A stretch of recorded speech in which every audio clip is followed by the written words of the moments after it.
know that many American families today don't follow the traditional mom, dads, and two kids model? Hi, I'm Jason, and this is Jason's Easy English, a podcast that helps you improve your English and learn about American culture with clear, understandable episodes in authentic, everyday language. Today, we're going to talk about family structures in the United States. When people think about American families, they often imagine a very specific picture. But in reality, families in the U.S. come in many different forms. And today, I'll mention several classic American TV shows that show different family structures. If you're curious, you might want to look them up later and see these examples for yourself. And just a quick reminder, if you enjoy this content, don't forget to follow and subscribe on your favorite podcast platform. All right, let's go ahead and get started. When many people imagine the typical American family, they picture what we call a nuclear family, right? A mother, a father, and children living together in the same house. For many years, this idea appeared again and again in American television shows. Think about classic American sitcoms where there's a mom, a dad, and kids living in the same house. Shows like Happy Days, Growing Pains, Family Ties, and even The Simpsons show families that mostly follow this structure. Again, if you haven't heard of some of those shows, look them up. But real life in the United States is more complex than that. One very common structure today is the blended family. Those families that are formed when parents remarry and combine children from previous relationships and maybe have additional children. So in Portuguese, as familias mistas, or in Spanish, familia ensamblada. A famous example from American TV is the classic sitcom The Brady Bunch.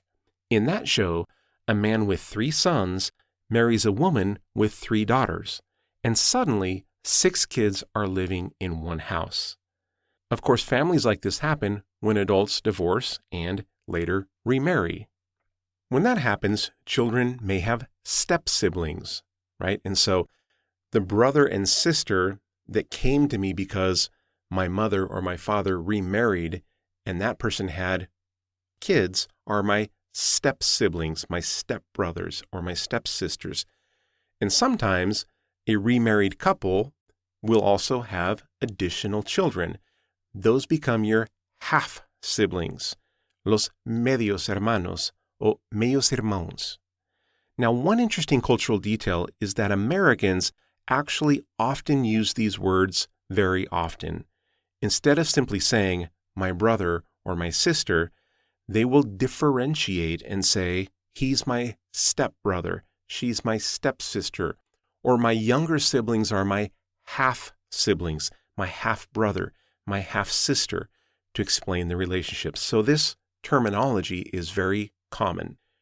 Blended families and step-siblings and half-siblings are very common in the U.S., especially because divorce and remarriage are relatively common parts of American life. Another family structure that has become more visible in recent years are households with same-sex parents, right? 2 parents of the same gender raising children. A popular example comes from the show Modern Family.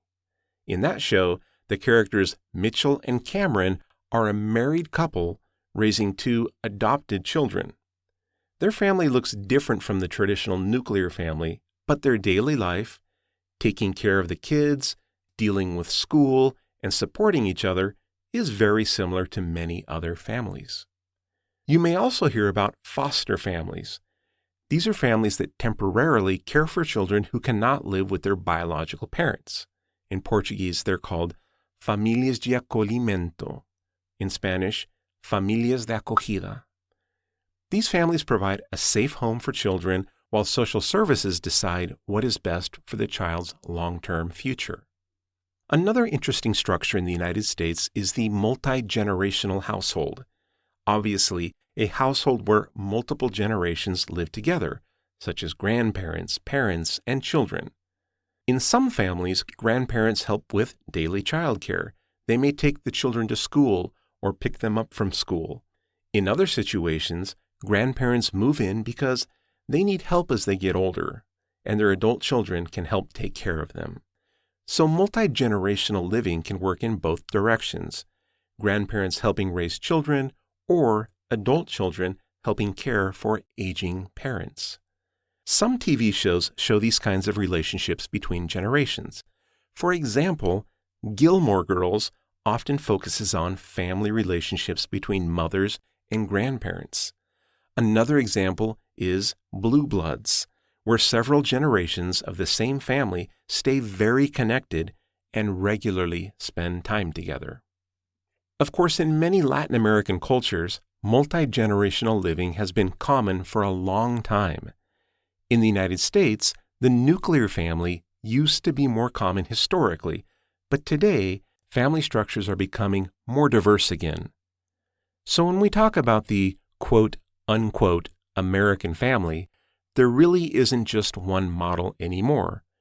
And it's interesting that you see this reflected in television and movies. So there are nuclear families, blended families, same-sex parent household, foster families, and multi-generational families.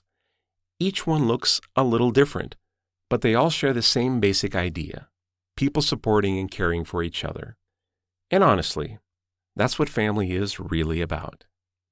All right, I hope that explanation was interesting and understandable. But before I let you go, let's review the main points of today's episode. Today, we talked about different family structures in the United States. We started with the nuclear family, which means two parents living with their children.